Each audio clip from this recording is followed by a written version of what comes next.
पिछले दिनों बनारस की ठठेरी गली में स्थित भारतेंदु हरिश्चंद्र जी के घर जाना हुआ।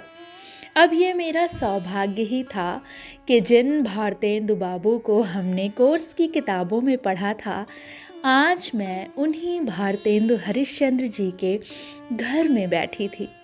भारतेंदु जी के घर में उनके प्रपौत्र और उनकी बहू ने जिस मान सम्मान और अपनेपन से भारतेंदु भवन में आतिथ्य किया, वो हमेशा हमेशा के लिए एक सुंदर याद के रूप में मन में बस गया। हम सब वहाँ बैठे हुए भारतेंदु हरिश्चंद्र जी की तमाम वस्तुओं को देख रहे थे, जैसे वह कलम जिससे भारतेंदु बाबू लिखते थे, उनकी इत्रदानी, क्योंकि भारतेंदु बाबू को इत्र लगाने का बहुत शौक था, और उनकी तमाम टोपियों का संकलन, खूब सारी किताबें और अंग्रेज़ी वायसरायों के लिखे गए पत्र, सब कुछ हमने इत्मीनान से देखा। और फिर बाद में भारतेंदु जी के मंदिर में जाकर उनके ठाकुर जी के दर्शन भी किए। भारतेंदु जी का परिवार चूँकि मुर्शिदाबाद यानी पश्चिम बंगाल से बनारस आया था, तो भारतेंदु जी के ठाकुर जी भी मुर्शिदाबाद से बनारस में बाबा विश्वनाथ के पास उनसे गलबहियाँ करने आए थे शायद।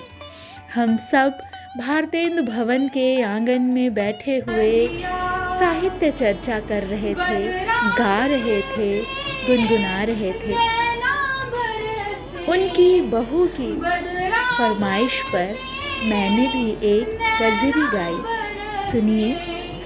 घन और शाम में लगी है हुड़वा, राधे बिन लागे ना मोरा जिया, घिरी आई है कारी बदरिया, राधे बिन लागे ना मोरा जिया।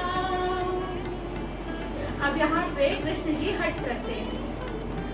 जब लो राधे भारतेंदु भवन के आंगन में बैठे हुए सच में इतनी खुशी हो रही थी कि इसे शब्दों में बता पाना संभव नहीं है।